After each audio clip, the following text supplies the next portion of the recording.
It's time!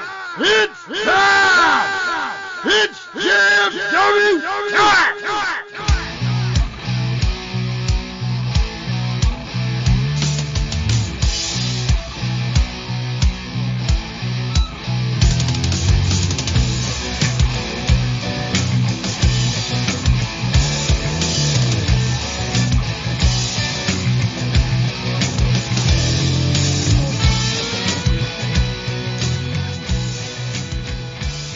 Alright guys, this is the time we're going to step in the ring with the greatest faction in podcast history.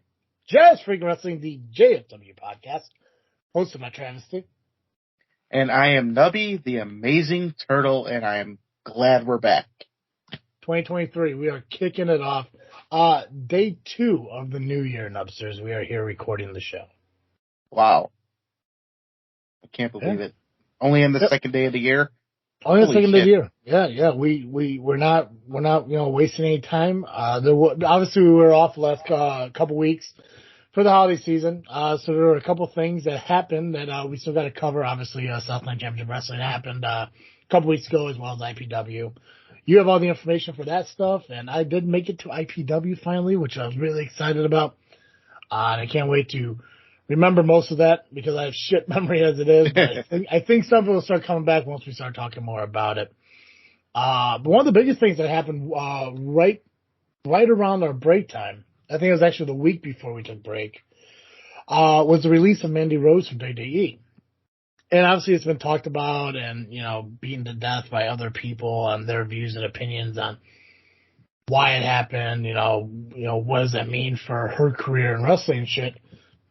We didn't get a chance to do that here and talk about it. So I want to get your opinion on the Mandy Rose situation. If you feel it was right, you feel it was wrong, where you see her future is, I'll give you my response to that. And then we can dive into the Turtle Indie Talk. But before we do any of that, I got to remind all you guys that this episode of this, oh my God, I almost said this freaking show. Almost. God. You know what? Maybe if I change up the promos between the two episodes, I'll stop doing that. Because I've done that on this freaking show a couple times. Hell. God. CarterComics.com sponsors Just Freak Wrestling, the JFW podcast. They give a discount code of FreakNet, that's FREAKNET, which gives you 10% off your entire order. Now, yes, unfortunately, you did miss the holiday season on purchasing gifts for loved ones. But it doesn't mean you can't go buy things for yourself. Obviously, new year, new you is a big thing. So make a new year resolution to read more. Read more comics because raw comics are available at CarterComics.com. Not just on their website, but there are 4 different eBay accounts that you can find that are linked to their homepage. CarterComics.com offers graded comics as well that you could post with pride up on your walls and gander at, whether it be a 9.8, 9.7, or even a very valuable, but not as great 7.0s. They're all available at CarterComics.com. And you can buy them all with the discount code FreakNet, FREAKNET, which will save you 10% on your entire order. Not just the first order, but the second, third, fourth, fifth, so on and so on and so on and so on and so on and so on and so on, until you no longer want to buy anything, which would be crazy too because you could always use the discount code FreakNet on every single order that you make with CarterComics.com. Not just on their website, but also on eBay purchases as well. CarterComics.com, one-stop shop for all your comic needs. Go and get them while they're hot. It's time. You got to start the new year out fresh with a brand new comic. Rather it be raw or graded. It's absolutely amazing place. And they got Funkos. I actually had the opportunity to stop over at Dr. Dougie's, who owns CarterComics.com. Stop over at his house. I had to pick up a comic that actually I purchased through CarterComics.com. And he kind of gave me a tour of his inventory, which, holy hell, there's so many comics that he has. Like, more than even is listed online. But they're always adding more and more every single week. So if you guys are actually out there looking for a comic that you don't think Carter Comics has, you can reach out to them through their website. Just contact them. Ask them if they do have a comic in their possession. There's a good chance they could. It just hasn't been posted yet. And if they do, they'll reach out to you. It doesn't take long for them to respond back to you. And they can tell you if they have it, and they can tell you what they're asking for it. And, they're willing to work with you on prices. So I definitely recommend checking out CarterComics.com. There's actually a cool thing, and I was going to wait to mention this on this freaking show, but I can mention it here just in case. Talking with CarterComics.com, me and Cartoon Joe over on this freaking show that I co-host on a weekly basis as well. We're going to have our season premiere tomorrow. We're talking with CarterComics.com and doing an online auction on Facebook. Oh, wow. Yeah. We're still working the logistics out of it. I think it's going to be more in the springtime, but we're working on it now to get everything set up, figure out how we want to do it. And, we'll be auctioning off Carter Comics on Carter Comics Facebook. So I'm really excited to do that and see how that works. So I think I mentioned on maybe our last episode, or at least over the course of the last month that we've been doing the show, is big changes are coming to Freaknet Studios. We're going to do more, have a possibility of making more content, and this is one of those steps that we look to make, and that's going to be helping out CarterComics.com, who has been a great sponsor of the podcast for a little over a year now. So we look forward to working with him and doing the auction, as well as growing our content and making more for you guys. So, Nubby, tell me your opinion on Mandy Rose being released from NXT for flaunting her shit on a not so OnlyFans, pretty much OnlyFans page. Well, I'm kind of like, I have many opinions because I happen to agree with everybody. Yeah. But I just don't agree with WWE, actually releasing her for her content. So on one side, WWE had the right, because it was in her contract,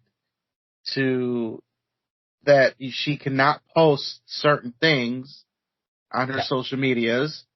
So in the contract, she has to go by it, but if you don't, and in her contract, she'll be reprimanded, and it sounded like firing was the only option.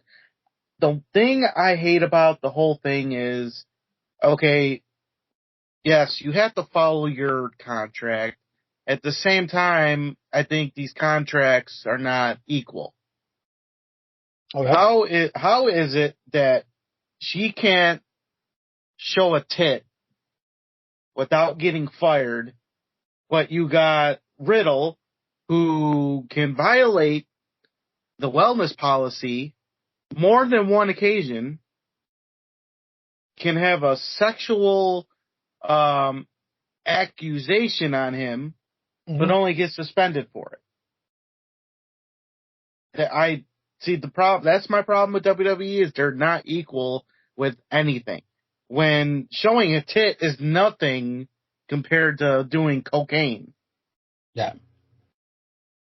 I think they need to redo all this shit, make things equal. At the same time, let her post her shit. If she wants to show a fucking tit, a fucking hole, who cares? If she's making money off of it, that's good. Good for her. I think WWE's problem on that is that they weren't making money off of her. She's getting paid more money to show her ass than she is performing. That's the way WWE sees it. I mean, that's a bit of an opinion of mine, but it's kind of logical and obvious. So I don't agree with them firing her as a whole. Okay. So here's my opinion on it, Nubby. First off, I don't think that she should be released for posting the pictures that she posted. Obviously, a lot of the pictures that she had posted, and I'll be honest, and I can be real, I did subscribe to her thing for a couple reasons. One, she's fucking hot. Who fucking wouldn't?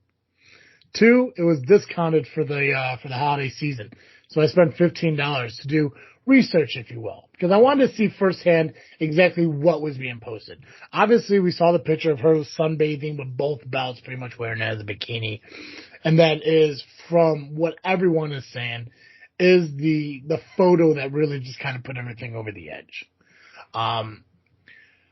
So the pictures I can see, which are the ones that she kind of posts for everyone to enjoy, not really that bad. Now, there are a lot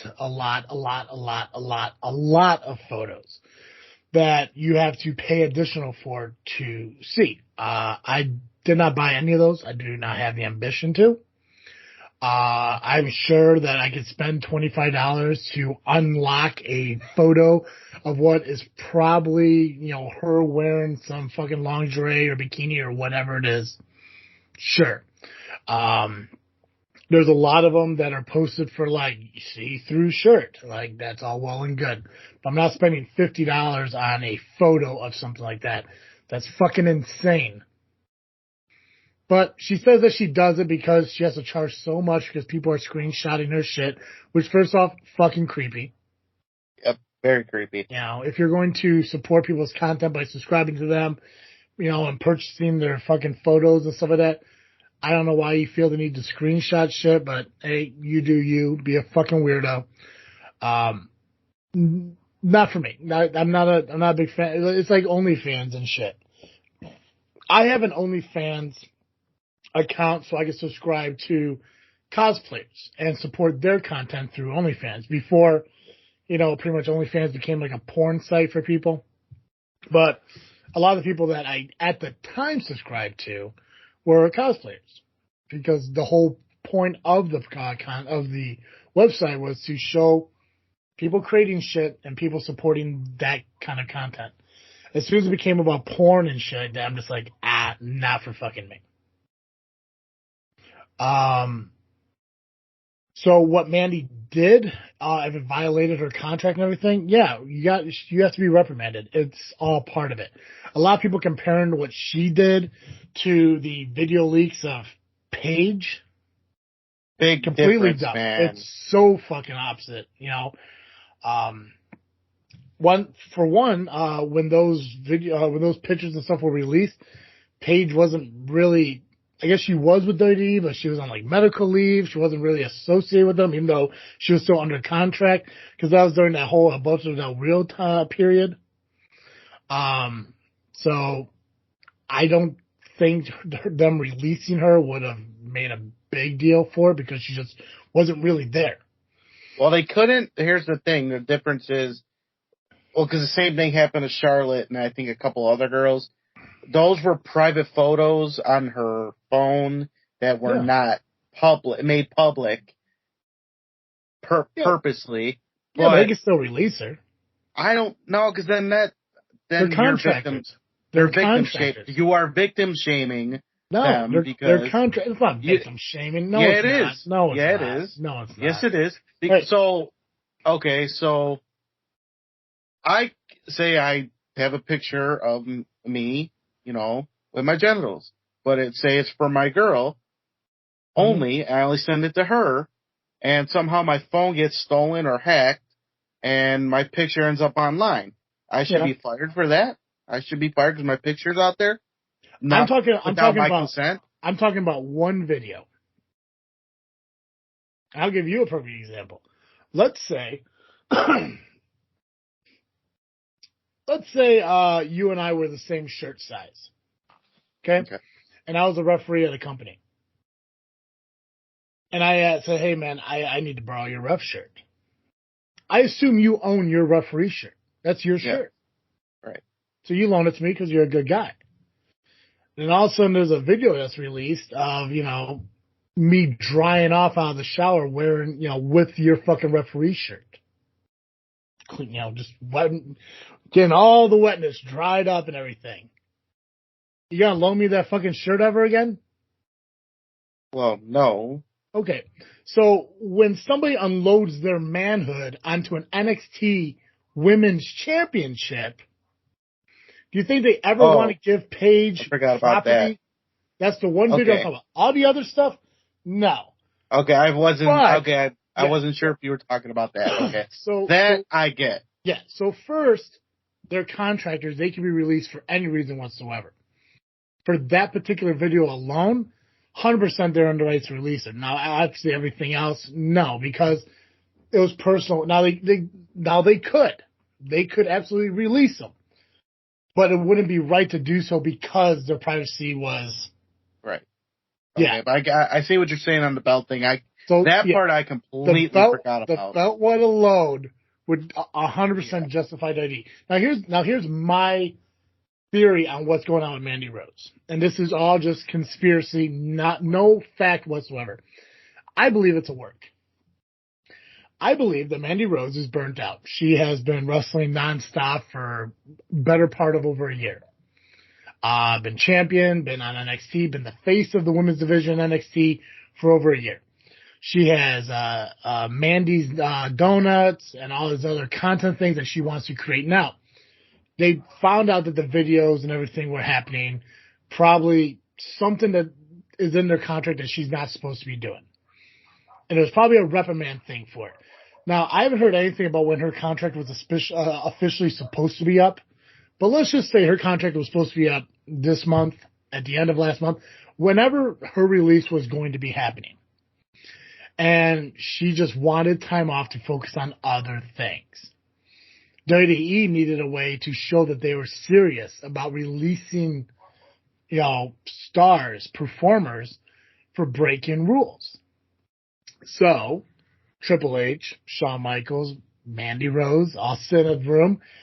Shawn and Triple H tell her, like, listen, obviously you created this content. We can't be having this content. You got to be a role model for the younger generation. Maybe get a suspension. But then Mandy says, you know what? I need some time off. I need to be, I need time off. I'll take the suspension because I just need a break. I'm burnt out. I'm tired. I'm just done. So they come to an agreement. We'll release you, give you a severance package, let you have all the time you need to kind of collect yourself, do your own thing.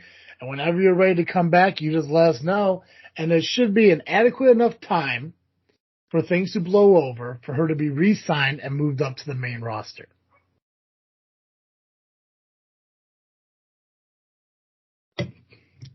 I can see that. It's 100% possible. And then she'll come back, get the big pop that everyone thinks that Sasha Banks is going to get in Tokyo or whatever. And if she gets to AEW, whatever the fuck. Mm-hmm. But I also see WWE being hypocritical too. But that's a good theory. And it's very possible. And here's the thing: I think if it comes down to it, the decision, if it was just a decision of outright releasing her because of it, I think that's more of a Nick Khan decision. I don't see like Stephanie McMahon, being on board with that, or Triple H being on board with that. I think that to them, it's like this is more of a let's slap him on the wrist. Don't do it again. You can't be doing this thing, overall. I also don't agree with WWE, and I don't want to sound like, I'm a WWE supporter of everything. I don't agree how they won't allow people to have avenues to make more money, whether it be through Twitch, clean OnlyFans. I don't need fucking, superstars that out there fucking acting like fucking, Sunny on Skype in the fucking early 2000s. YouTube, ways to make money off of social media. Wrestlers should have the ability to do that because they are independent contractors. And the fact that he's, not allowing them to do that is kind of fucking messed up. So even if it's that, maybe it wasn't even the photos. Because the fact that she solely knew that she couldn't be making money off of, the photos and stuff, she did it anyways. She did make $1 million from what I heard in the last month. So yeah. So either way, I still want to lean towards it's a whole work thing. I don't think she'll be gone from WWE forever. Hell, I wouldn't be surprised to see her come out during fucking the Royal Rumble. I really wouldn't. That would be funny. But time will tell. Like I said, I think she just needed some time off. I think she was just fucking burnt out. And there's other things. I think she's starting up a product line or some shit like that. But she also has, like I said, the Mandy's Donuts and other things that she's doing. And she just needed a fucking break. And this was kind of a win-win for everyone. She got, she got released by WWE. It makes WWE kind of look like the bad guy in a way, but it gives her more attention. It gives her more support from fans and stuff. And then eventually when they bring her back and everything, Austin WWE is now the hero because they forgave her. So there you go. Turtle, let's talk about some indie shit. We got some indie stuff to talk about. Yeah, we got indie stuff we got to talk about. Because we had left off with a couple of shows that we did not get to talk about due to our vacation away from, podcasting and our other reality shit. Let's see. Where do I want to go? Okay, we'll go here. When we left for vacation, a few shows happened a couple weeks ago. Let's start with Northern Lights. They had a little bit of a show out in Godley, Illinois. It was called Cold Rush. I believe that was cold around that time, like super cold. Oh, fuck yeah. Fucking burn. All right, Axel Rico defeated Jack Carpenter. A promo, an impromptu promo, I think, happened because what looked like was going to be a one-on-one match between EJ Jensen and Jay Cross. Backwoods Brown came back to Northern Lights, and there was a three-way promo between him, Jay Cross, and EJ Jensen, which set up for a main event match and a triple threat between those three. Damian Tyler defeated Dakota Russellford, and Trog defeated Will Emery, and then Backwoods Brown defeated Jay Cross and EJ Jensen in a phenomenal hardcore, what looked like a hardcore fight all around the arena. I don't have any information on their next show, so stay tuned for information on that. All right, let's see. The same night, let's pull these notes out. Oh, by the way, as we start this new year, I still have the notebook. I have 2 pens, and I have 3 other notebooks in the other room. So I am going to be note-taking machine. You goddamn haters. Haters be hating. Yeah, haters. Fucking hate nubs. All right. SCW. Yep. Normally is the main event for things, but we're going to change it up because it's the way it is. If it happened last Saturday, it'd probably be the end of the show, but since we're talking about 3 weeks ago, 2 weeks ago, so. Just about. Yeah. All right, so the SCW had Christmas Bash. Mm-hmm. And boy, was it a bash. All right, let's see. We'll run through the card and anything that comes up. Travis T, go ahead and speak your mind. Fuck yeah. All right, Acid Jazz defeated Chris Ward. Eric Schultz, in his debut, defeated Santana Starks. How awesome is Eric Schultz, by the way? How awesome is Eric fucking Schultz, man? Dude, okay, part of me wants to hate him just because. I don't know if it's because I saw him at Rocket Pro and we talked about it on the show, and who knows, maybe fucking Terry's finally listening to the episodes and he's like, well, maybe I should look at that Schultz guy. Because lo and behold, he's finally there. He's at SCW. He's a newest member of the Deadly Alliance. They're punitive damages. Whatever the fuck those goofy asses are called. What does it matter? They're fucking, it's a weird feeling to really like a group of guys, but get totally annoyed by a group of fucking guys. Feinberg seems like a sweetheart of a dude, but he's just so punchable. It's insane. Most lawyers are. Oh, 100%. Except for Schultz. Schultz seems like a really good fucking dude. Schultz seems like the kind of guy who's like, oh, you got a speeding ticket? Let me take care of that for you. Where Feinberg is Feinberg's like, he's like the divorce lawyer for your ex-wife. Yeah. Yeah, just snaky. But no, seeing Schultz was phenomenal.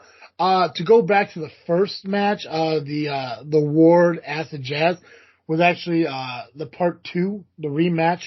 Acid Jazz did pick up the victory. Obviously he cheated. We saw the cocoa powder fucking cloud. Somehow Flat Top didn't. So not a clean win by Acid Jazz, but a win is a win here, as we say at JFW. So I really hope that there's a part 3. It's funny how we say it wasn't a clean win. And I'm not saying it because, it was, cheating. I'm saying literally it was a dirty win because there was chocolate everywhere. Oh yeah. Yeah. Wet cocoa powder all over the place. Okay. I'm going to say this. I've been hit with the cocoa by Acid Jazz, and it's going to sound so bad, but that probably the first and only time I've ever made out with a black man. Because the chocolate went right into my mouth when Steve Boz moved out of the way. Does he use the cocoa powder that has the little tiny marshmallows in it? No. Oh, he should. Oh, he should. That would add, but I don't know. I think you probably choke on the marshmallow if it gets in your mouth. Sold. If coming at you like that, I mean. It's a fucking marshmallow. It's fucking sold, bro. Fucking sold. Sold me on it. But as another thing, that was cool too. But here's another thing, and I don't mean to keep cutting you off. From my understanding, from what I was told, Acid Jazz was a one-off. Like, it was supposed to be a one-and-done thing. And the fact that he came back shows how great of a competitor he is, because he doesn't want that loss, that one match in Southland being a loss. He didn't want that to be what people knew him for, Southland. So, like I said, I hope he comes back for a third match. I hope they get the tiebreaker. I'm not sure if it's a thing. I'm not sure if it's going to happen. There hasn't been any confirmation for the next show's match card yet. But putting aside the arrogance that Acid Jazz has, I think that really he wants to have that one up on Chris Ward instead of just having a tie. So, okay. Right. Okay, go ahead. So, for the Genesis title, it was Scott Spade versus Genesis champion Sean Mulligan. Now, I believe this match was a no contest. Yes. Yeah, that nobody won. Nobody won. Mulligan still Genesis champion. Still in a way, Sean Mulligan won anyway because he didn't get beat. At the end of the day, yes. Yeah. All right. In a tables match, it was Metalhead defeating Koa Laksamana. I'm sure you have an opinion. First official singles loss for the Hawaiian Hitman. The guy everyone thought was unbeatable. Fucking lost. Now, yes. Maybe there was a spot missed where Metalhead was frog splashed through a table. But here's the problem. I was on the other side of the ring. I was sitting at the commentator's table. How do I know Koa didn't just go through a table on his own? I don't know if Metalhead was sitting there on that table or not. What I did see is I saw Koa get powerbombed through a fucking table. First official singles loss to the Hawaiian Hitman in Southland Championship Wrestling goes to a guy who made his debut at Southland Championship Wrestling. And didn't I say on the last episode, Metalhead is not somebody you want to play with. Yeah. Plus, he has a medal. Yep, which he kind of loses his head at times, and he lost his head twice. Quite often. Quite fucking often. And I hear his face is pretty ugly, but I've never seen the face before, so. Hard-hitting match, regardless of my views and opinions. Good showing by both guys. But there was one winner, and it was not Koa, who made the match, who had an open invitation to anybody to face him in a tables match, and he lost. Yep, against a guy who's dangerous. I warned him. Yeah. Damn. That's good guy. I'm not saying Koa's not a bad guy. I'm not saying Koa's a bad guy. He is a good guy. Oh, I do know one of the best people in the world. Come on. I watched his videos. He was training with folks out at the Shorewood gym out there. He had Damian Saint out there training. Dude knows some pretty elegant and classy fucking people. Mm-hmm. So great fucking dude. But maybe the next time he makes an open challenge, maybe shrink down that those who you'd want to maybe get into the ring with and shit. Or do your homework. Yeah. It's like I want to challenge anybody who's around maybe 5'7" and hasn't had a win in like 2 years. Like maybe that's your niche. Maybe that's where you get your victories. You know, I did warn him. Now, if he listened to our podcast, he would have been warned. I hope he listens to my podcast because I would hate to tell him to go fuck himself. Speaking of people who got to go fuck themselves, it was punitive damages taking on the Titans of Destruction with the Professor of the Top Shelf. In-ring debut of Freiberg. Dipshit Esquire. Yeah. In-ring debut. He held his own for a little bit. Then got his ass handed to him. Yep. But they did their best. I mean, obviously you can't really, find victory when you're running into a fucking brick wall nonstop like, you do when you face fucking Top Shelf or Titans of Destruction. I'm still not quite clear on what is what. But VJ Price and El Dorado really come together as a tag team. Yep. I look forward to seeing who their opponents are. I know who I would love to see them face.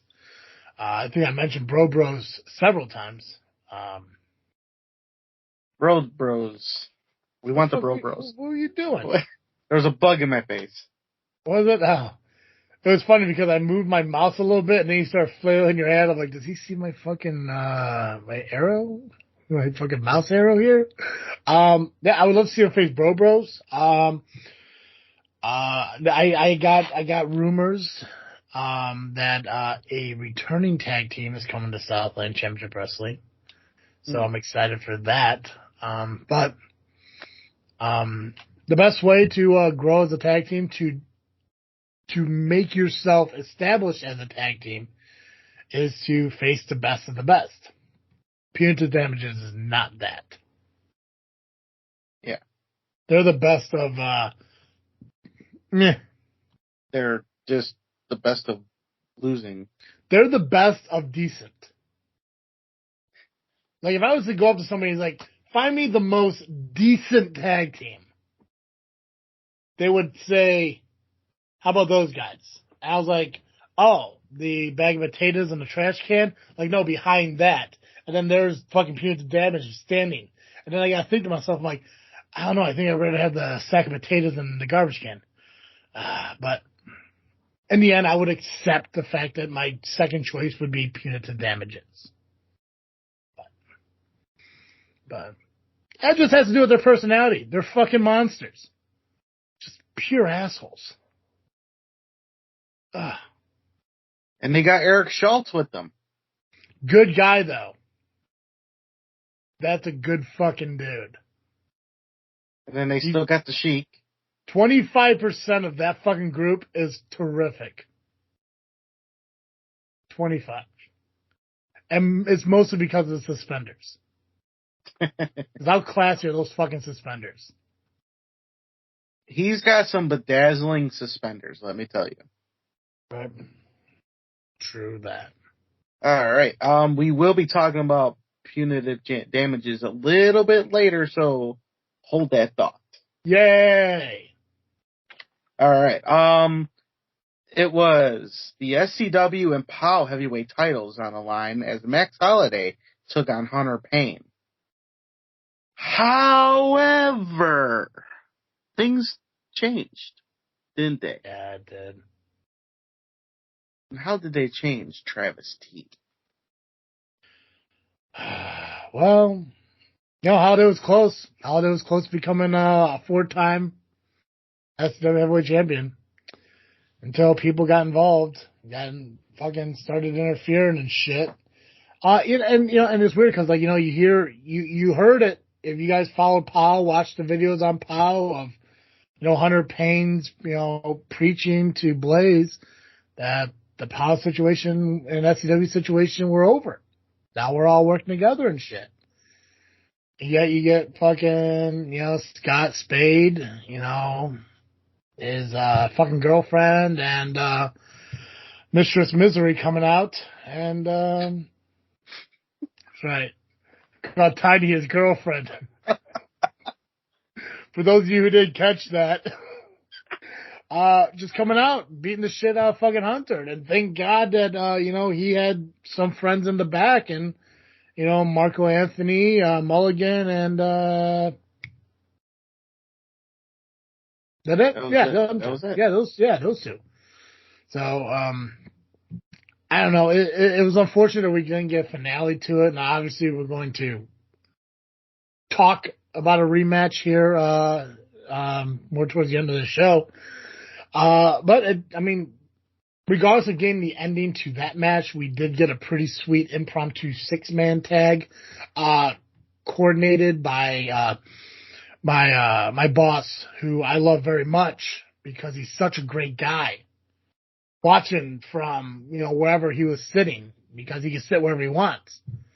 Because the kind of power he has, because he's an awesome dude, and I love him. Impromptu 6-man tag, which it kind of seemed like it was a POW versus SCW thing all fucking over again, to where eventually everyone fought out of the ring until it was just Scott Spade and Mulligan, who we didn't get a conclusion to their Genesis match earlier. Ultimately, Mulligan took the win over Scott Spade. Oh, again, Mulligan wins. Mm-hmm. Mulligan always wins. Mulligan's a superstar. Mulligan's a good guy. That's why he's Superstar of the Year, right? Is that what he won? Sure. He won 3 awards. Yeah. Yeah. We didn't win any, though. No. God forbid JFW is an ambassador of the year, but hey, whatever. There wasn't even a category for referee of the year. I mean, I probably would have respected it if Dave won or something, or Flat Top. Yeah, but hey, cool. Always forgotten. It's not fucking everyone who mattered won an award. It's good for them. Happy for them. Happy for them. I'm always happy for people that, win. Yeah, hell yeah. Sometimes it's sad and depressing when you're not able to. Well deserved for all of them. Couldn't be happier. Couldn't be happier for any of them. I couldn't be more happy for one over the other. Just an equal amount of happiness for every single one of them. Well deserved. Well deserved. Speaking of well deserved, we have a new women's champion in Renee Van Peebles. How fantastic was that? As she defeated Natasha Crane. Now, Natasha Crane has been a great champion. She's been whipping ass. She is an ambassador of the Southland Championship Wrestling for a reason. She's a champion. She got the award. Who else would have gotten that award? Nobody. Hell no. Nobody steps up to that level.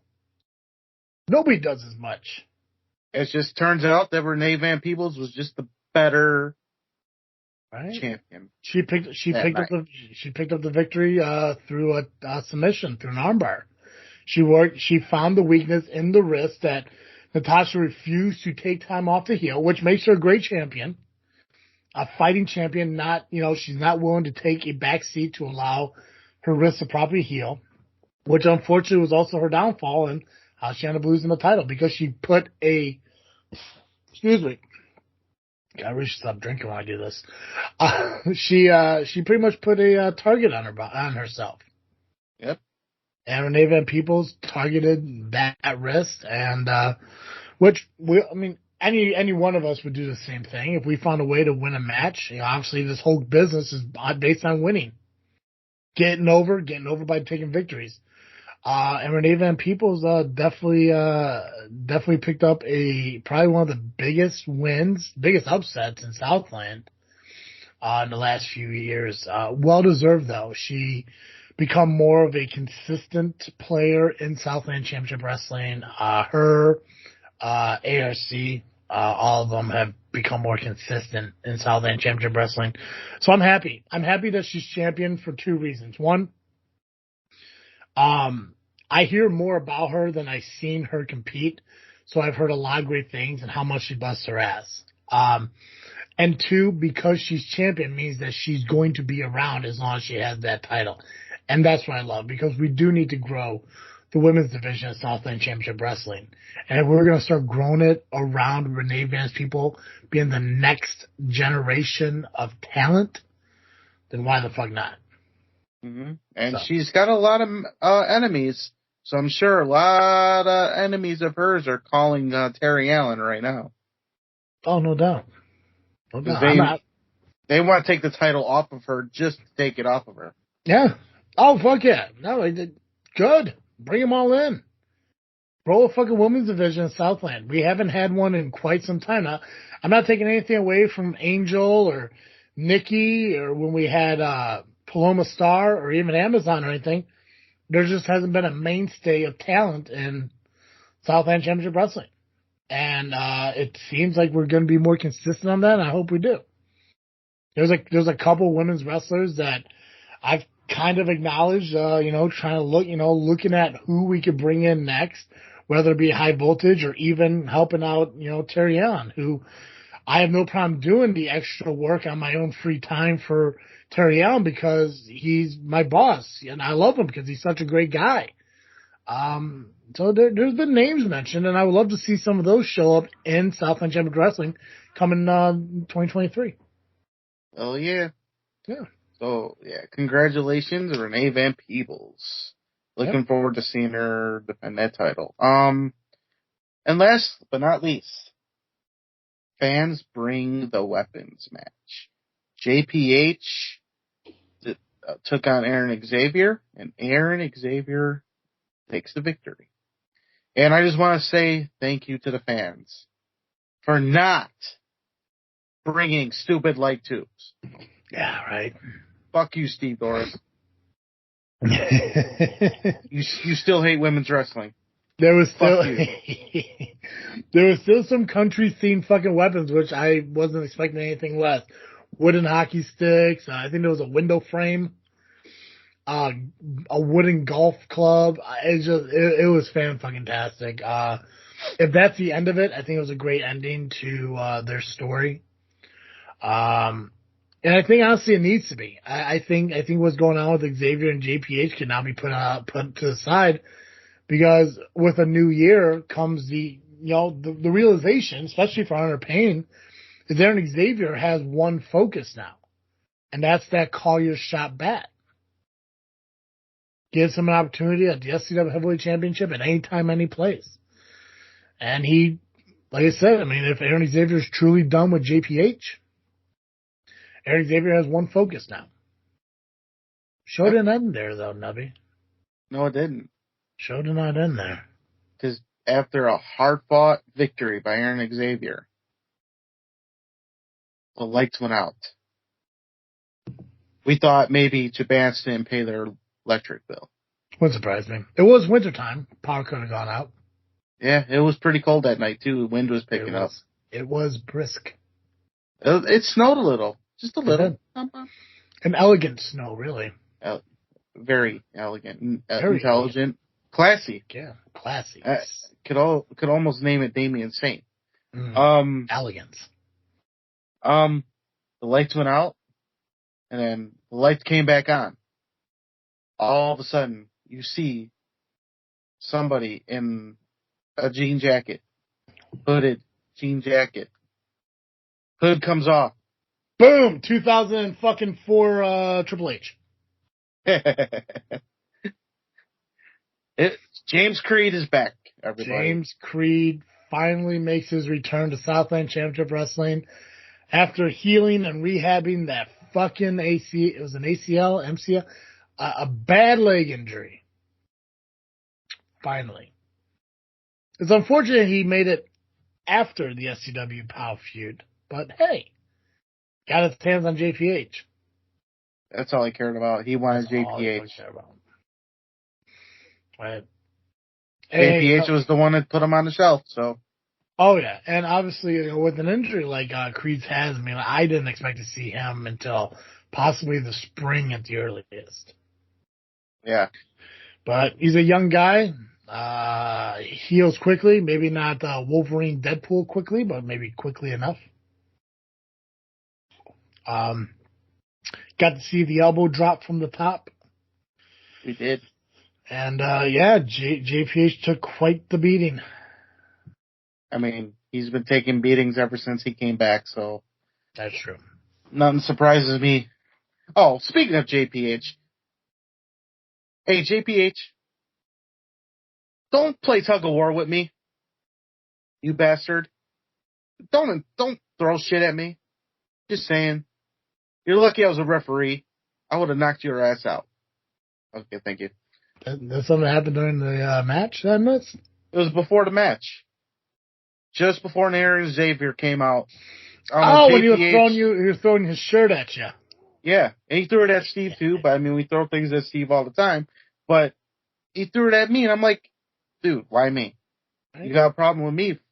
Let's do something about it. I mean, whatever. He tried to play tug of war with the shirt because I was ready to throw it away, and then starts talking his shit, and I'm like, you got to worry about that guy.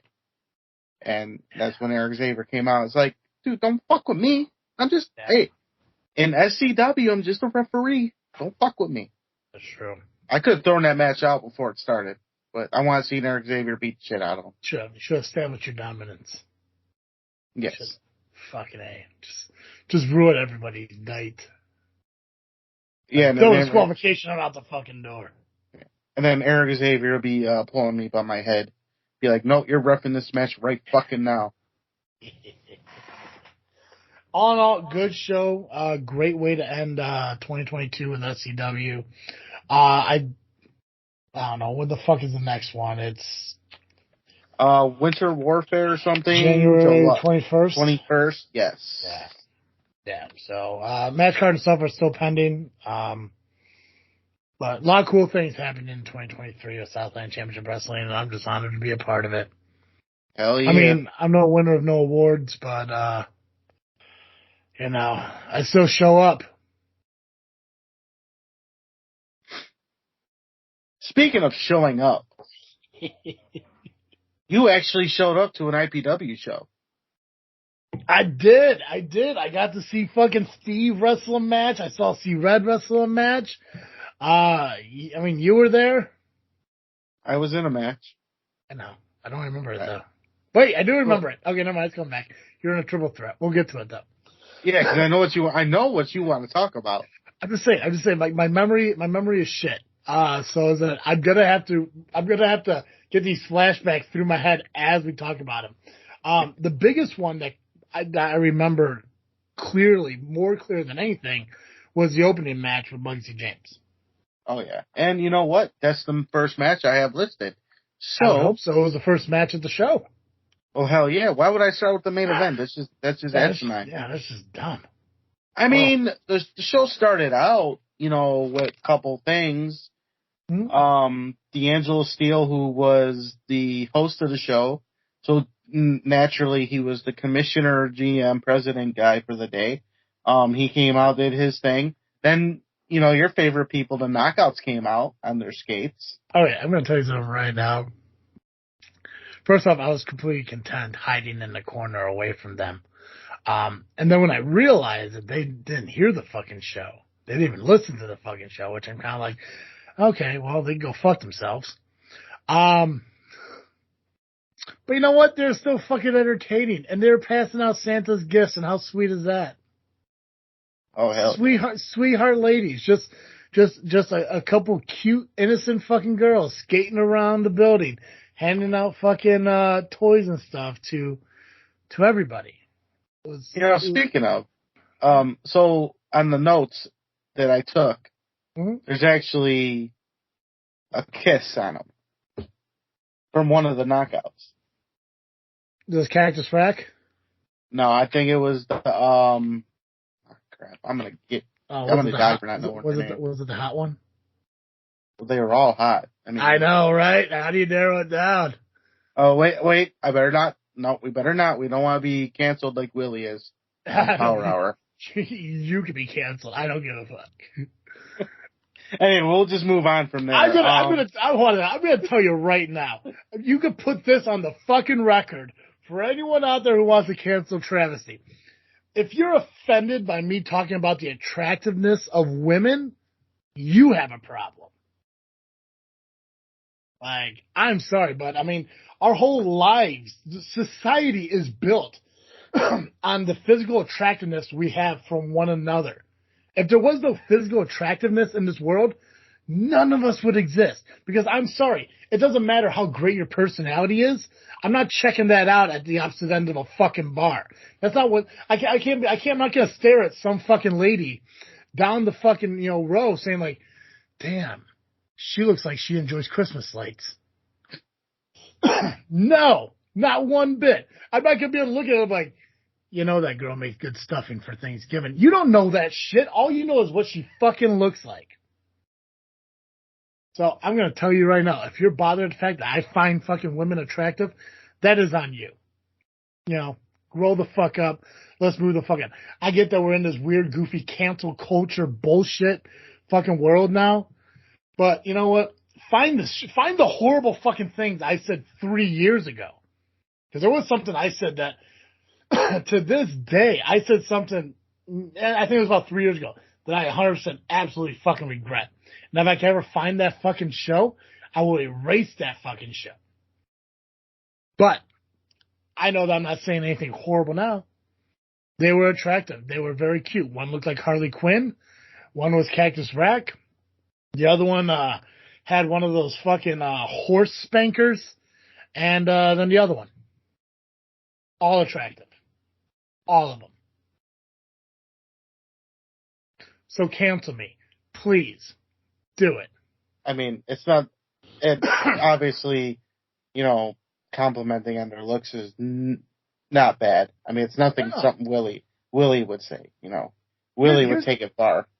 Tell you what, you probably know the knockouts better than I do. There's no doubt. Even if you know their names, you know them better than I do. Do you believe, knowing the knockouts, that would they rather hear somebody say, wow, they're really fucking hot, or, geez, they seem pretty? I don't know any girl who wears fishnet fucking stockings and fucking Daisy Duke shorts who want to hear, you look pretty, or you seem cute. No, they want you to look at them, and they want you to acknowledge how hot they are. And I won't apologize for that. Not one fucking bit. And if you honest to God have a problem with me saying any of this, please message me at JFW Podcast at yahoo.com or message me on fucking Facebook. And I guarantee you, I will talk about you next week. And it won't be good. Anyways, Nubby. Speaking of things. Yeah. We have a new junior heavyweight champion of IPW. We do. In Muggsy James. He defeated Nick Diamond in a hellacious, fun hardcore match. Now, can I tell you something about Muggsy James? Sure. So, I don't know how much history people know about him. But we have an Elite Pro connection. We do. And not only that, and this is why, and Steve, I blame you for making me feel like my head is bigger than it actually is, because you encouraged me to go to IPW. Is I was going out to fucking have a smoke during intermission, and I got stopped by a fan of the show saying, travesty, right? And who the fuck was it? Muggsy fucking James. Travis is being noticed, bro. Great fucking dude, though. I did have a conversation with him. I am a complete advocate for that fucking dude. We talked about a little bit about Wrestle League. Yeah, he's just, I don't know. He's just a great fucking guy. He was really cool to talk to. Obviously, his match was incredible. I can't remember his opponent. Was it Quinn Whittock? No, Nick Diamond. Yeah, Nick Diamond. I knew it was one of those two. But yeah, no, he picked up the victory in that. Obviously, it was a hardcore match. He's a great guy. Obviously, I think if I could be real, I don't know, like, should I be real, Nubby? Should I be real be honest? Should I be real? If that's your deal. I should be real. I'm going to be real here for a little bit. I think that dude's got fucking high voltage championship material. I think he has the potential. I agree. I think if I figure it out right, I think I could sneak that guy over at high voltage and maybe get some matches under his belt over there. Good fucking guy though. I can't say from a personal aspect, like I said, like when we got to talking and we found out we had that Elite Pro connection, and see, I was like, I knew I liked this fucking dude. I didn't know why, but the moment he said it, I was like, that's why. And the weird fucking thing is, when Elite Pro was happening, dude was a fucking kid. Like fucking 9, 10 years old or some goofy shit like that. Because I didn't realize how much younger he was. I think he's like 10 years fucking younger than me. He was like 9 years old. And because we talked about the very first Elite Pro show, we were both fucking there. So we sat on opposite ends of the fucking show. And obviously he was a toddler. And I fucking knew how to drive. But great fucking guy. I couldn't be happier that he won the belt. And I'm excited to see more from him. I know he mentioned a couple shows that he is booked on, and we'll talk about those as we go forward because I don't want to give anything away. That's not up to me. So great fucking guy. I hope I can find a way to get him to Southland Championship Wrestling because I think he would get over pretty well with the fans there. You mentioned a show that I completely forgot to mention. What? My closing arguments. Is that a thing now? We got Nubby's closing arguments? Sort of ish. You'll understand when we get there. Okay. I just had to write that down. See? I write notes down as we go. I'm so proud of you. So proud. All right.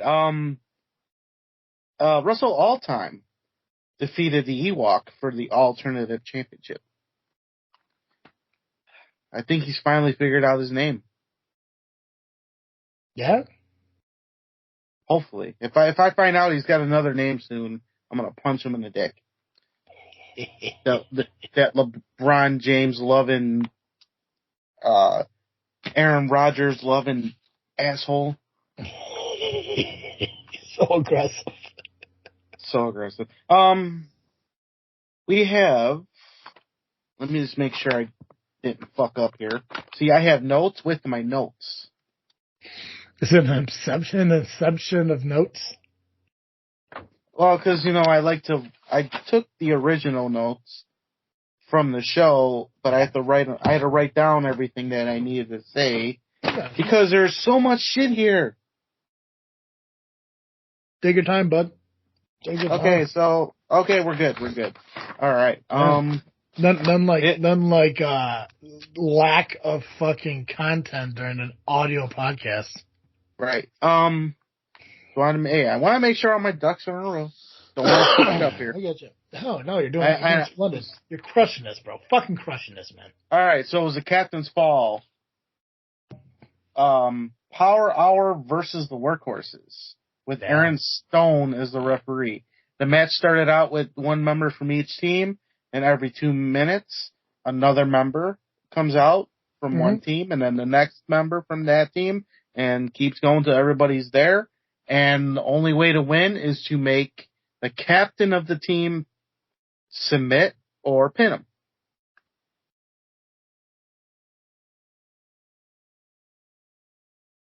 Are you still there? Okay. You had a long pause. I'm still here. You're fine. Well, I was letting you talk. Oh, okay. Well, so you got everything, right? Because everything kind of froze up on you. Your face froze. I heard everything you said, man. I heard everything you said. We're good. We're good, man. Okay. Because your face is freezing. Yep. Every now and again. Okay.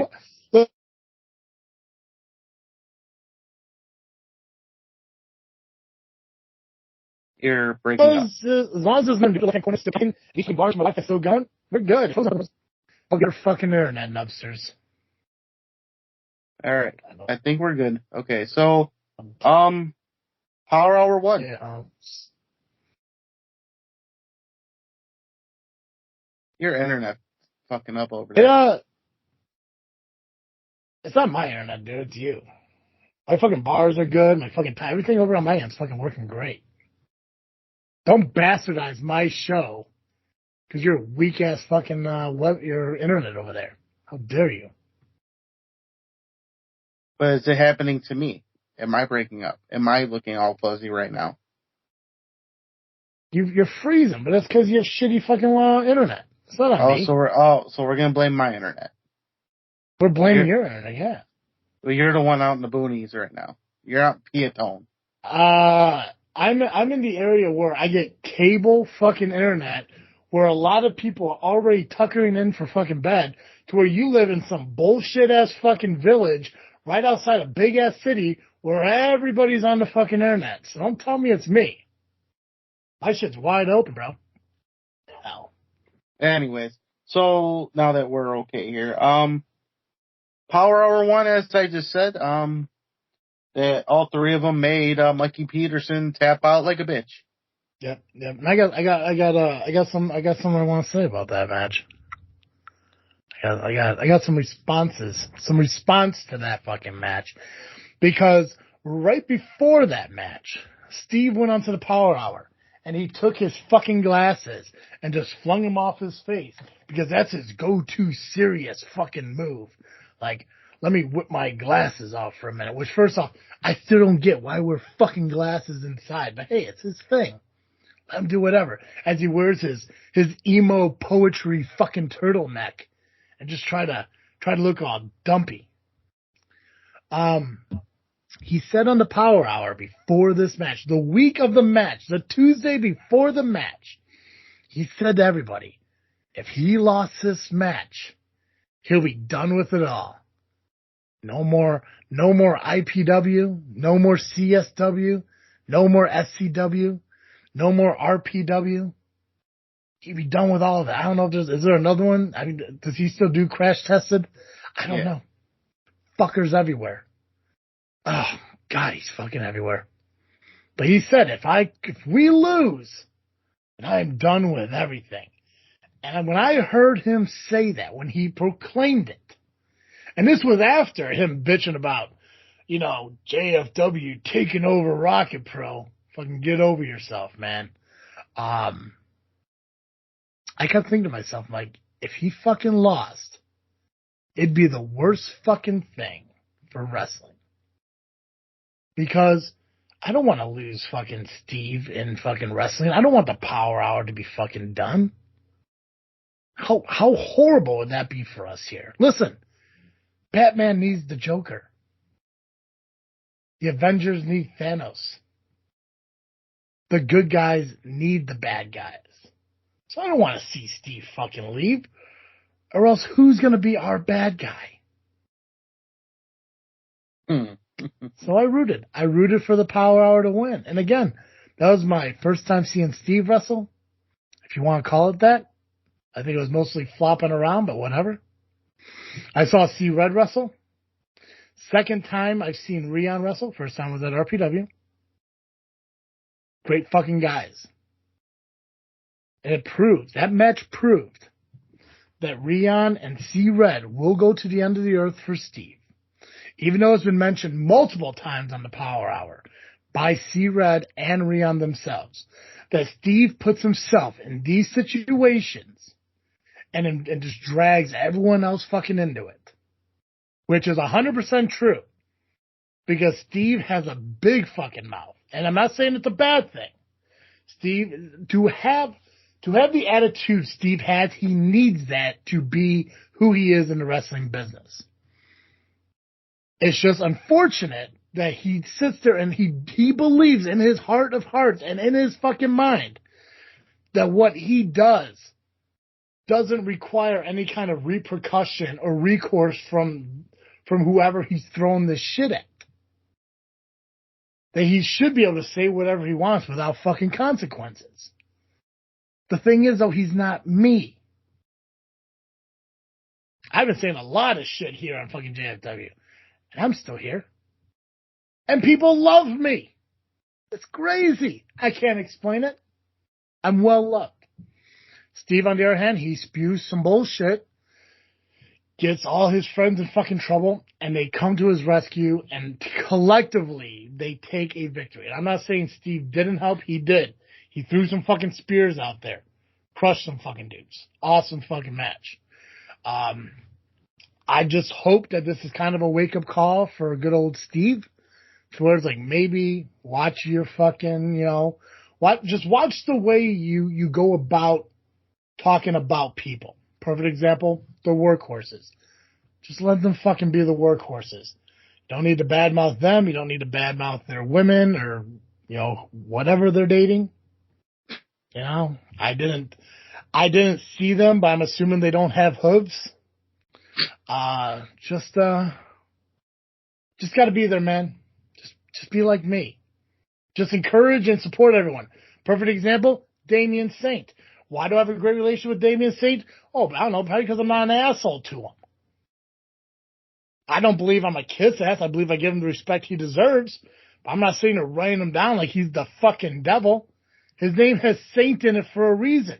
Granted, yes, Damien was the name of the evil child in the fucking Omen. Okay. What does that really mean? Long story short, great fucking match. I'm glad Steve is still sticking around because there's a lot more he needs to do for this business, not just in this business. So, Steve, go ahead and spin that. Tell me how I'm a great fucking politician. Take everything I just said and find the negative in it. I encourage you to do so. All right. Speaking of spinning, I know you're going to spin something here. Renee Van Peebles defeated Mad Dog Jack and me. Yeah, you beat her up. You beat up a girl. Did I? Did I really? Did I really? You attacked her. She hit me like a snapping turtle. Like a snapping turtle. You just fucking went at her in a vicious manner. She stepped on my foot. Oh. She kicked me in the gut. Oh, and then she forearmed me. I'm pretty sure you sucker punched her. Just like popped her right in the mouth. No, see, I did not punch her. I gave her a forearm. I think you closed fist her right in the jaw. No, I gave her a legal forearm. I think you closed that fist up. I think you balled that bitch up and just fucking socked her right in the jaw. When I say bitch, I meant your hand. I'm not talking about Renee, just so people can clarify. I'm talking about your hand. Yes, it was a forearm. I will give you that. I mean, I don't want to spread rumors and allegations. You did forearm her. But here's the thing, Nubby. I could easily sit here and make jokes about you beating women and all that other things. But I don't want to do that to you because wife throws salt on the wounds of another loss. Another loss? I won the month before. Still. Lost that match, bro. I didn't lose, actually. Mad Dog Jack lost the match. You didn't win. I mean, come on now. Yeah, but I wasn't part of the decision either. You were in the ring, and again, okay, this you could give me fucking heat for. That's fine. But you were in the ring with a woman and an old man, and you couldn't pick up the fucking victory. I had the match won, but then his stupid partner pulled me out of the ring. And then that's another thing. Every time something happens, it's always you getting pulled out of the fucking ring. I can't help that.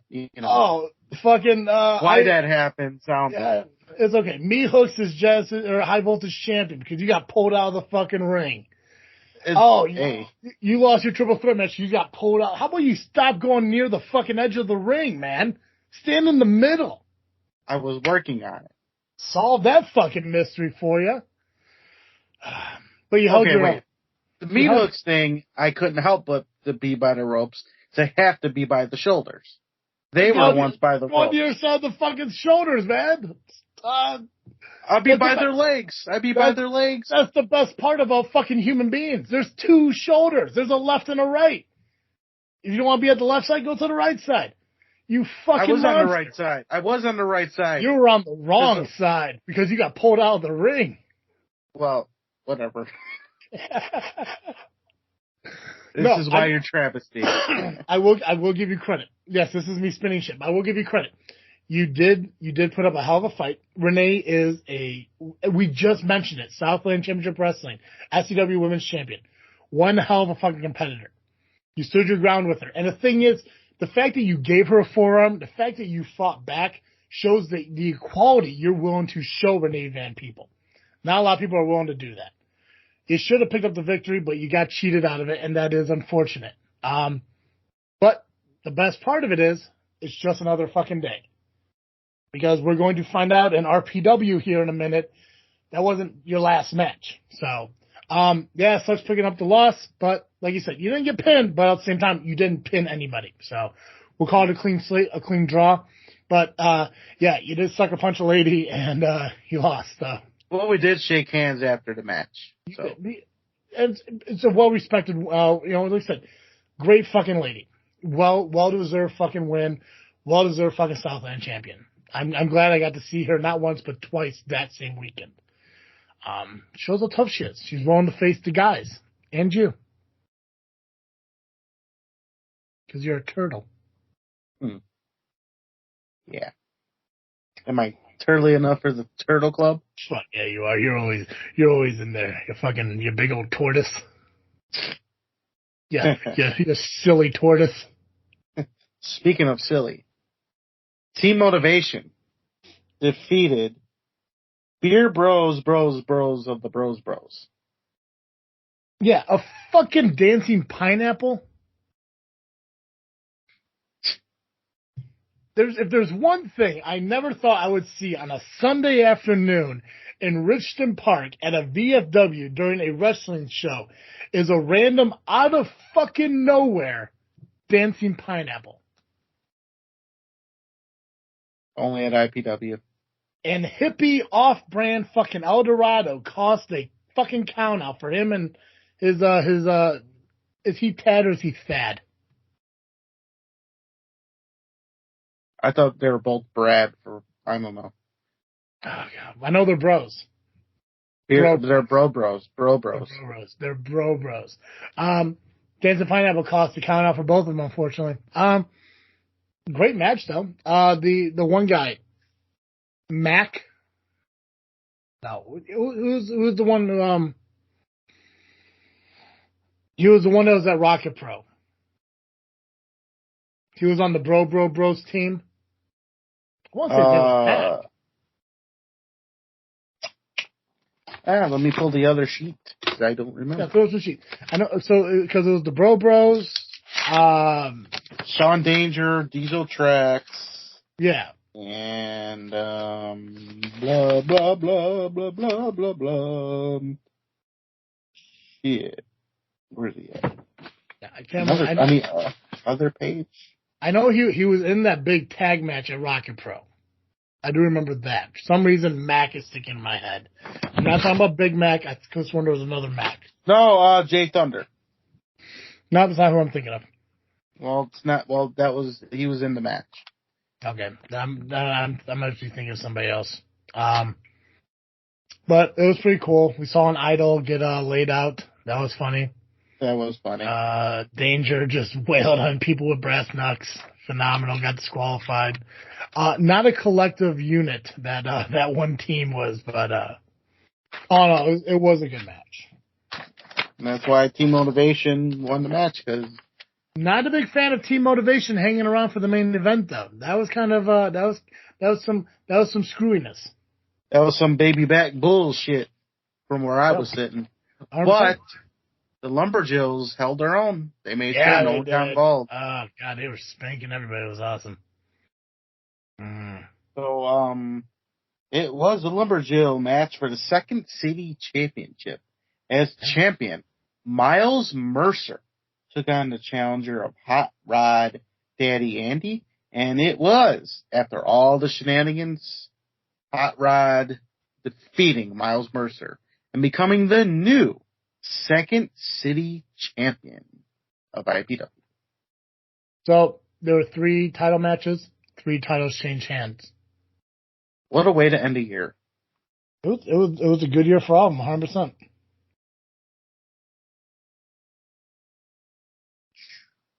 I mean, it was Diesel Tracks. He wasn't at Rocket Pro, though. No, it's not the guy who I'm thinking of then, because I could have sworn. Which one was the guy? Jay Thunder was Danger's tag partner, right? No, Diesel Tracks was Sean Danger's partner. Yeah. So I'm thinking of Jay Thunder. Wasn't Jay Thunder in that Rocket Pro tag match against the Idols? No. Why did I think it was? I could have sworn it was the same fucking guy. Nope. Man, my mind is blown. I want to get Jay Thunder into Rocket Pro, though. Wink, wink, nudge, nudge, Damien Saint. So who was the guy that was in the tag match against the Idols? I don't remember. Was there another guy named Mac who wasn't Big Mac in the Triple Threat main event? Or the Triple Threat match? There were no other Mac that I can remember. I'll have to go back and look and see who that was, because that fucking dude was awesome. And when I was at the IP, his moveset, his hitting power and everything, it seemed like it was the same fucking guy. They're both from Chicago. I'll have to look. I'll just see if I can figure out who his name was. But Hot Rod Daddy Andy wins the match. The Lumberjills did their jobs and beating the shit out of everybody that tried to get involved. Yeah. You basically stayed in the corner away from them, and 100%. I had no reason to get involved. I pretty much protected your ass. I was sitting in the front. I was sitting on the other side of Steve, so you had double the block. Yeah. The double old line. Thanks. So those were the 3 shows that we were a part of the end of the year. We look forward to coming back to IPW, SCW, and whenever Northern Lights starts up. Shogun. You're thinking of Shogun, okay. I'm thinking of Shogun. Okay, never mind. So, okay. What were we saying? I'm sorry. Just saying, looking forward to starting up again with all these shows. IPWs at the end of January. Mm-hmm. Southland, January 21st. Northern Lights, I do not know at this time, but it's probably going to be the 21st. No, they're every couple months now. Are they? You know, well, because, everybody runs on every other date, so they try to accommodate everybody. And then people call off on them, so kind of feel bad for them. All right, we got a couple shows this weekend. Both of them are on Saturday, January 7th of the new year, 2023. I can't believe it's 2023 already. Alrighty, then. To think of feels like only yesterday, Steve was getting his ass beat by a guy with a baseball bat in a lumberjack match.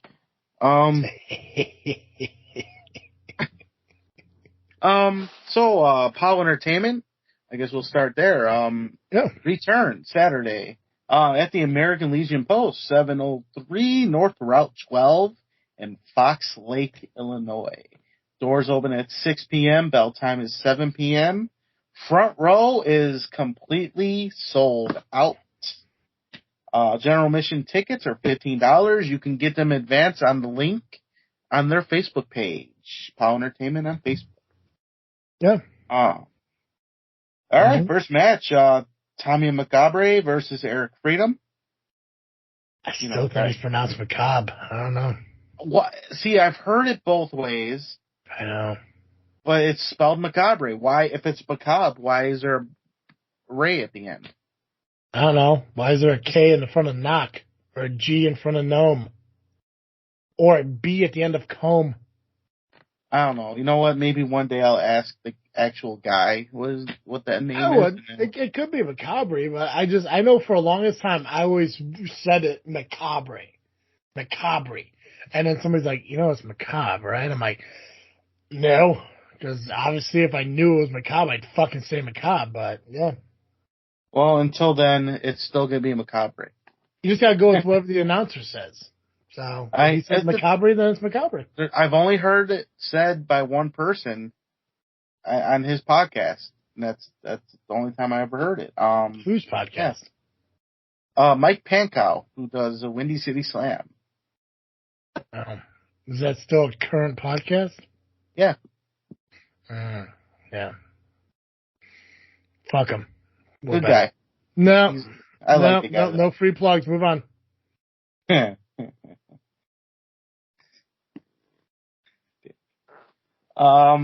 I get along with this guy? Would I get along with him?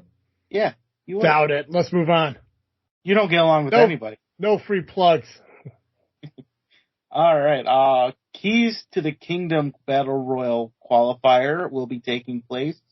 Now, is that going to be like a Battle Royal to qualify for a Battle Royal, or is it going to be a match? They did not say. A mystery. It's a mystery. Right? It's got to be a Battle Royal to qualify for a match, because if they're just going to have a Battle Royal to qualify for a Battle Royal, just have the fucking Battle Royal. I'm gonna guess it's like a fatal 4-way or a triple threat fucking, I'm guessing maybe ladder match. I don't know. Yeah, well, that's taking place. Scott Spade with his girlfriend Tiny and Mistress Misery taking on the Masked Marauder. BMI will be taking on the Trog and Moondog Murray. That's funny. I wrote Moo Dog. Oh boy. Moo Dog. Here's a good one. Your favorite, Sierra. Thank God. Yeah, and I'm not one to want to take credit for shit. It's not. But how long have you followed Power Wrestling? Pretty much since they've been around.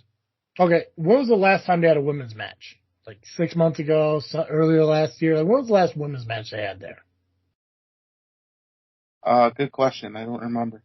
Probably when the last time I was there. I don't know. Now, is it funny how ever since Travis mentions that women's wrestling doesn't really happen in Illinois except for Southland and CSW, all of a sudden there's a women's match at fucking POW?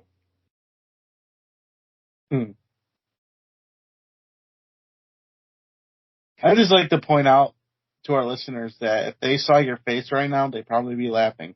Because your expression when you say things, when you get to a point, when you say a certain point, it's kind of funny. It's really hard not to pat myself on the fucking back right now, but fuck it, I'd take credit for that, absolutely. Hell yeah, there needs to be more women's wrestling. I would love for Evil Sierra to come back down to Southland, because I don't think she's been there since 2018, 2019 maybe. Like maybe 2-3 years and shit. But I would love for her to come back. But I know she's heavily booked. It's unfortunate, but Evil Sierra is fucking amazing. I just saw her post, like her year-end recap. 35,000 plus miles driven. I think like 6 or 7 different fucking states. 103 matches with 112 different opponents. Multiple championships won. It's fucking incredible. Hell yeah. We've seen her on AEW Dark a couple times, or Elevation, whatever the hell it is, a couple times. A fucking Midwest talent. 100%. Mm-hmm. So, anyways, go ahead. So Sierra will be wrestling Nikki Nix. And you know what? Good for Nikki Nix. I'm finally, I'm glad and proud now that she's finally getting out there and not being held down by people. people are not holding her back anymore. So she gets to actually work wherever the fuck she wants.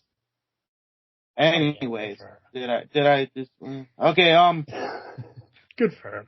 Well, because like we've seen her Southland a couple of times. We saw her at CSW. Yeah. More opportunities are growing more and more and everything. And, you know, who knows? I'm sure we'll see her at Southland again. I'm sure CSW is always going to have her. Who knows? Maybe Rocket Pro will start having, well, maybe not Rocket Pro. I don't know. Rocket Pro had her already. Oh. So.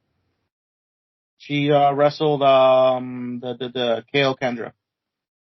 Oh, okay, Kendra. I like Kendra. Yeah. Kendra, I left Kendra off the list. I'm sorry, Kendra. Yeah. I left her off the list of Southland women. Yeah, no, absolutely. Anyways, go ahead. We saw her. She was at a recent Southland show. So November, I think. Yeah. Yeah. That was Just Amazing Shawn Mulligan Genesis Championship main event. Yep. Yes. So she was also in the triple threat match with Nikki Nix and Angel. Yes, she was. So there we go. I think she picked up the win in that. Yeah, I think she did. Yeah, because Nikki knocked Angel out of the ring. That's right. See, memories. The shit comes back when you talk about the fucking matches, bro. But yeah, see, I know things. It's gotta be because I'm wearing my fucking sunglasses right now. Very Steve-esque. I know, right? Well, because I got a fucking fresh new cut, and I wanted to fucking look good. Oh, you shortened it up.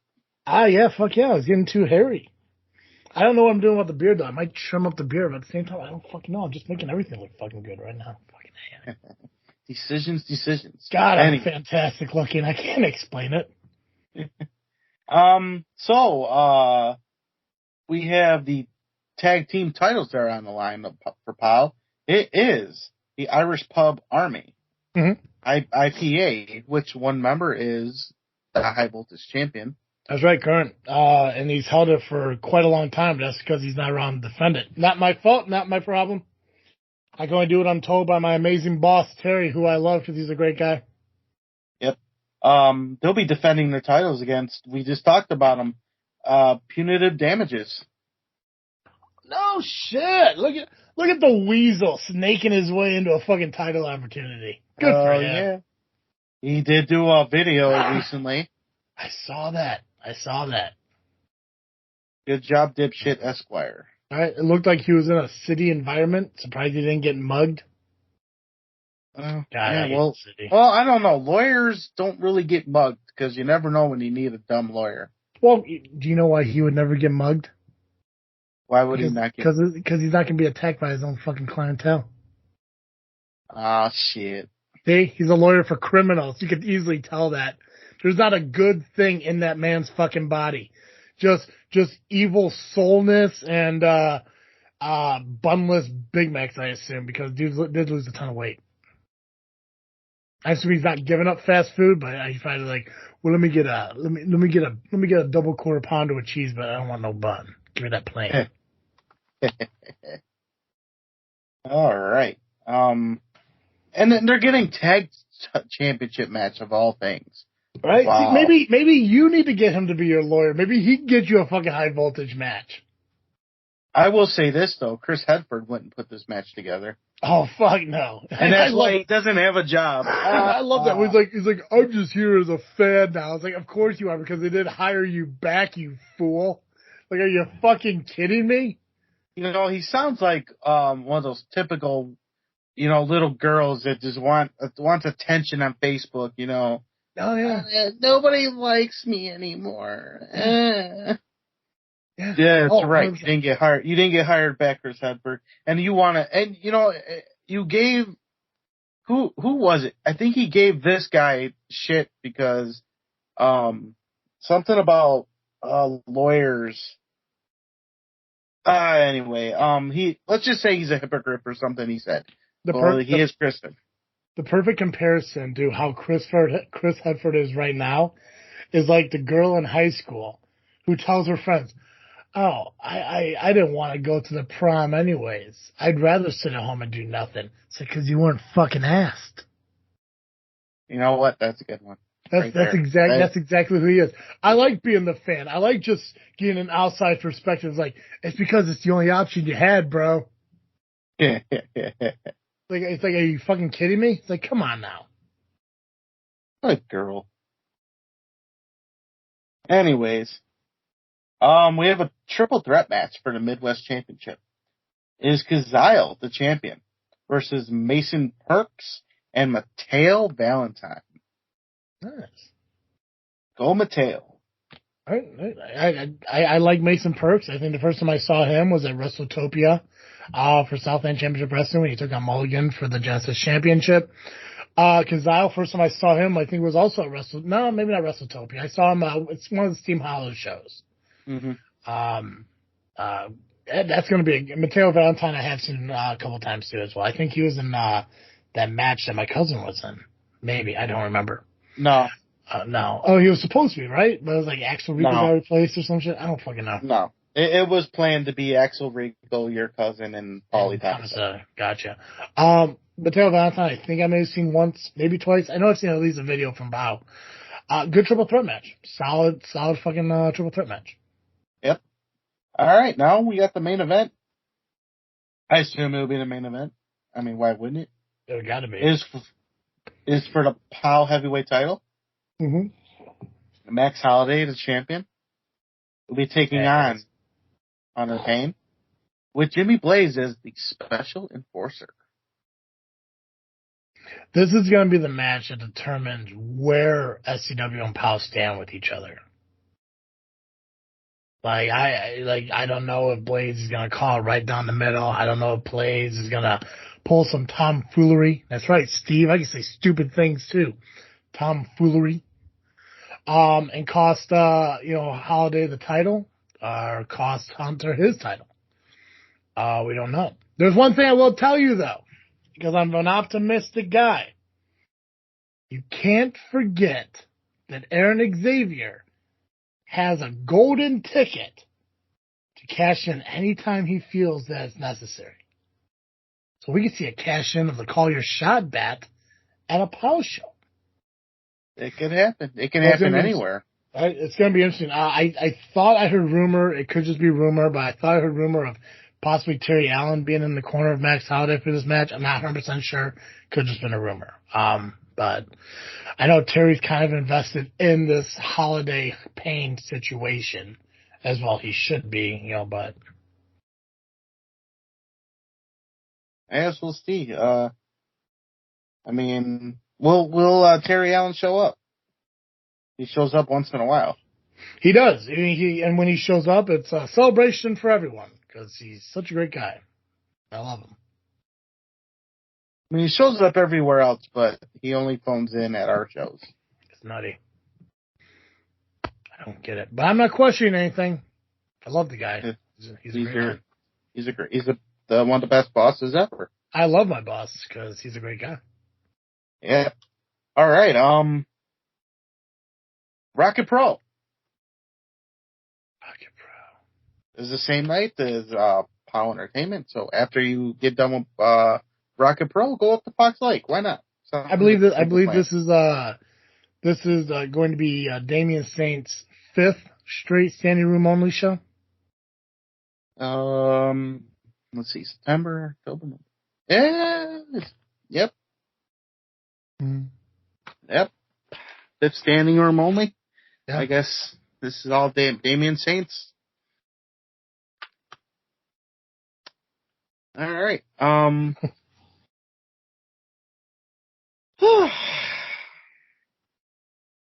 Rocket Pro Wrestling returns Saturday, January 7th at St. Joe's Park, 700 Theodore Street in Joliet, Illinois.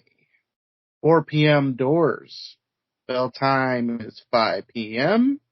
Tickets, general admission are $15. Front row are $20. And you can only get them at the door.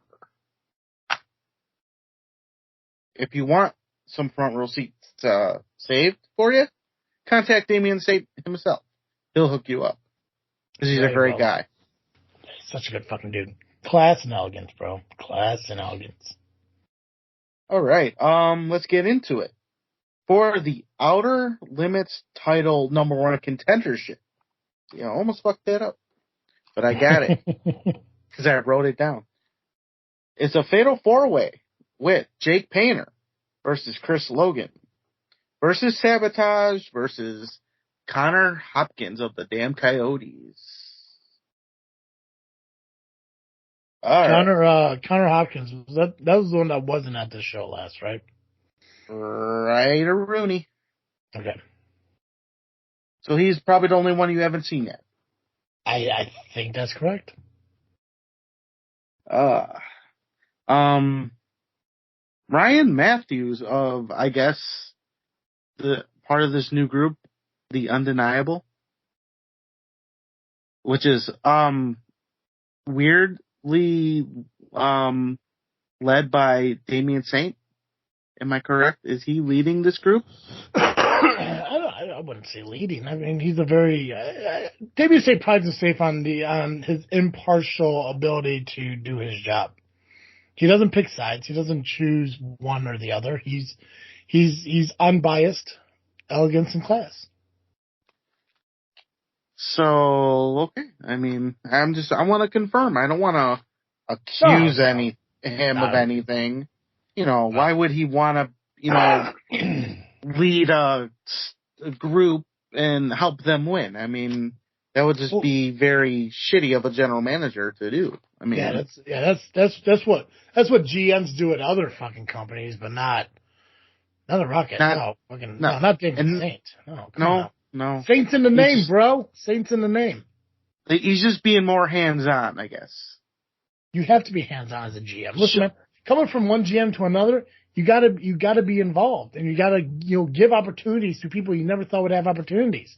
But it doesn't mean he's the leader of anything. He's the leader of all. So he's showing appreciation. Exactly, 100%.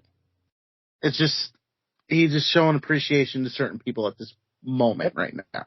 Okay, all right, we'll go with that. Well, anyways, Ryan Matthews. You have no reason to go with anything else. All right, I'll go with that. I'm just spitting truth, bro. Okay, so Ryan Matthews will be taking 12 gauge.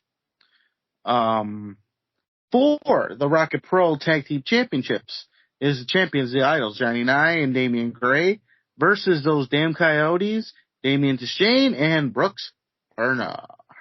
That could be a match of the night caliber fucking title match. I know, obviously, the Coyotes want to get some retribution for what the Idols did at the end, at the end of their match, I guess, at the last Rocket Pro show.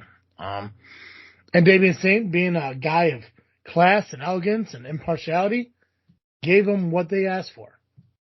Good man. It's a good guy. It's a very good guy. All right.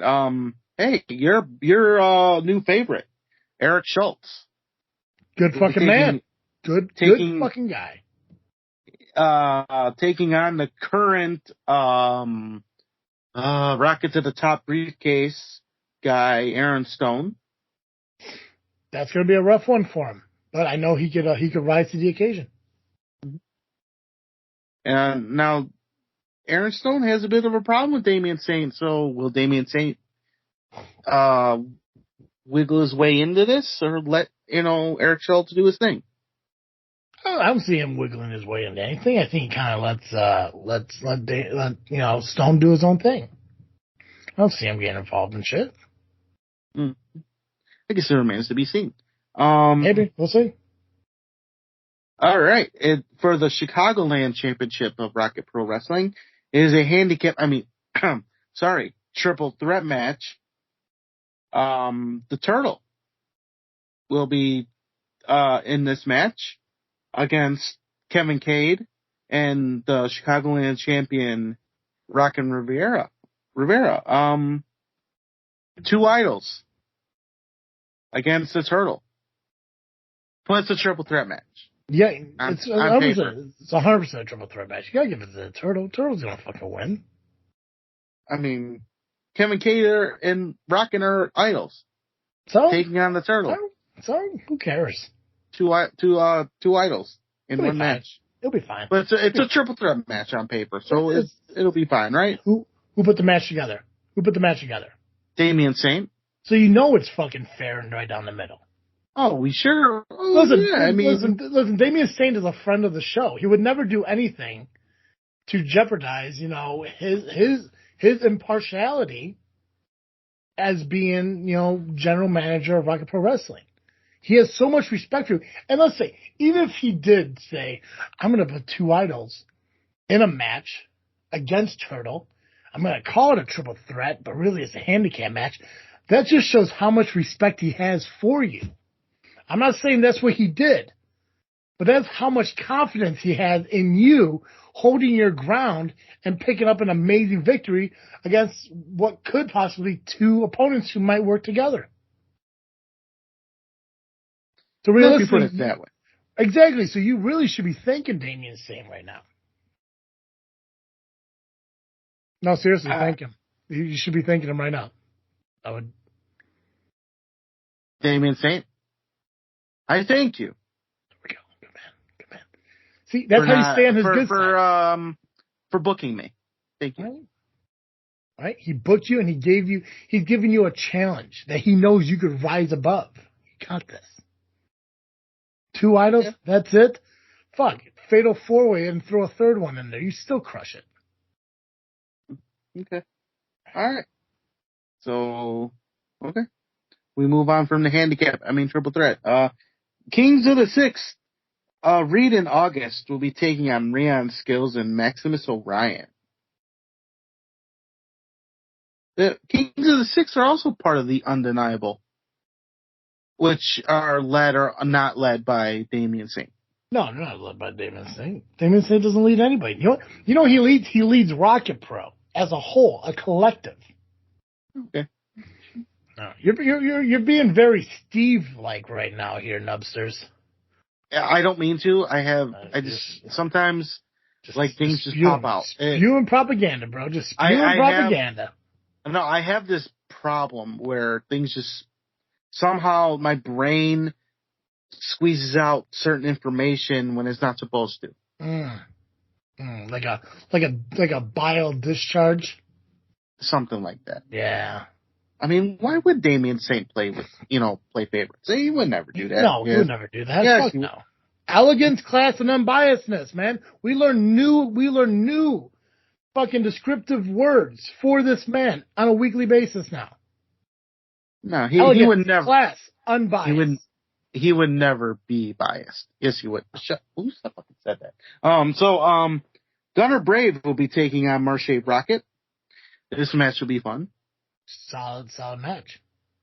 No Coast plans on talking to the world about why they did what they did to Jet Gunderson and why they turned on everybody. Basically, they turned on the LIM and the Rocket Boys. I don't think they turned on anybody.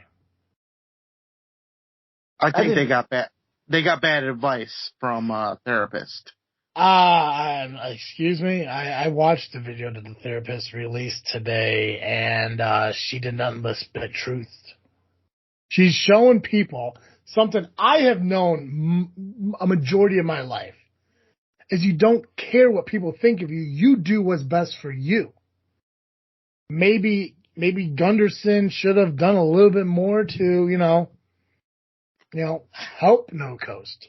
Clearly he didn't. So now No Coast is doing what's best for them. So bravo to the doc for showing them that, the approval and, love of others means shit. True that. Yeah. All right, then, for the heavyweight title. Completely unrelated. How are your kidneys? My kidneys? Yeah. Good? Healthy? I guess for the most part they are. Why? Okay. No, just just side note questions. Just learning more about you. Never mind. Go ahead. Why? Because nope. Something happened. Not one bit. Just curious. Just banter, chit chatting. Interesting. Yeah. Okay. Unrelated to anything whatsoever. Unrelated. Okay. For the heavyweight championship. Oh, wait a minute. Is it because I made a special drink for New Year's? No. That gave me fucking bad heartburn. No, it's not. If you browse Facebook, you'll find it. You'll understand. But it's not. For the Rocket Pro. Oh, and fun fact, that'd be your liver, not your kidneys. But anyways, I digress. Well, it could fuck up anything really. Oh, sure. That drink. What the fuck did you make? Bile? No, the picture I put in the chat. In the got you with that fucking fireball and shame. Yeah. So all right. That's how you know it's a fucking party when you buy your fucking liquor from the cart on an airplane. Well, no, that was actually a Christmas present from a bowling team member.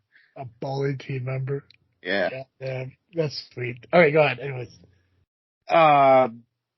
For the Rocket Pro Heavyweight Championship, unless you want to say something else. No, I'm good. It is champion Christian Rose versus former champion Christian Rose. Got me. Now I want to say something. Versus, you at the last show? Did you see that fucking thing? Versus the current and new Rocket Pro Heavyweight Champion Quinn Whittock. Yeah, and you know what? I thought we were going to get Quinn on the show so we could talk about this. Unfortunately, it didn't happen. So who knows? Maybe the next time. Yeah, you can count on not happening. Yeah, but it's good. It's going to be a good rematch. Obviously, Quinn picked up the victory last month, and if I remember correctly, was a fatal 4-way. Yeah, he wasn't even supposed to be in the match. No, it was supposed to be a triple threat, but Damian Saint, who's a great guy, elegance, class, and unbiased, threw Quinn Whittock in there because he defeated Chris Logan a show or two before that. Mm-hmm. So there you go. That is the card for Rocket Pro. Stacked fucking card, bro. Is there anything else in independent wrestling we need to share or talk about? Next week, we will obviously cover these two shows' results, but we will have information on CSW, the returning of DWA, ARW, and Wrestle League. Oh, nice. Oh. So we're gonna have a packed card for you guys next week. We had a packed card this week, or packed show, really, and we didn't mean to. Who would have thought we would remember some of the things we went through 2 weeks ago? Like I said, man, you just give me some fucking trigger words. I don't remember shit. But yeah, like I said, we took a couple weeks off, but we obviously want to pay the respects to the shows that did happen and give the results, regardless if they are a couple weeks late or not. But at least you get our opinions on what happened. So, does that wrap up Turtle Indie Talk? That it does. Excellent. Guys, make sure you follow us on social media at Facebook, Instagram, and Twitter just by searching Just Freakin Wrestling and the JFW Podcast. You can find our shows when they are released, typically on Tuesday mornings every single week. On iTunes, Google Podcasts, Spotify, Podbean, just by searching JFW Podcast or Just Freakin Wrestling. Nubby, that's all I got. We can ring the bell on this episode. Perfect! As always, I am Travesty. And I am Nubby, the Amazing Turtle Cowabunga. And thank you for listening to another episode of Just Freakin Wrestling, the JFW Podcast.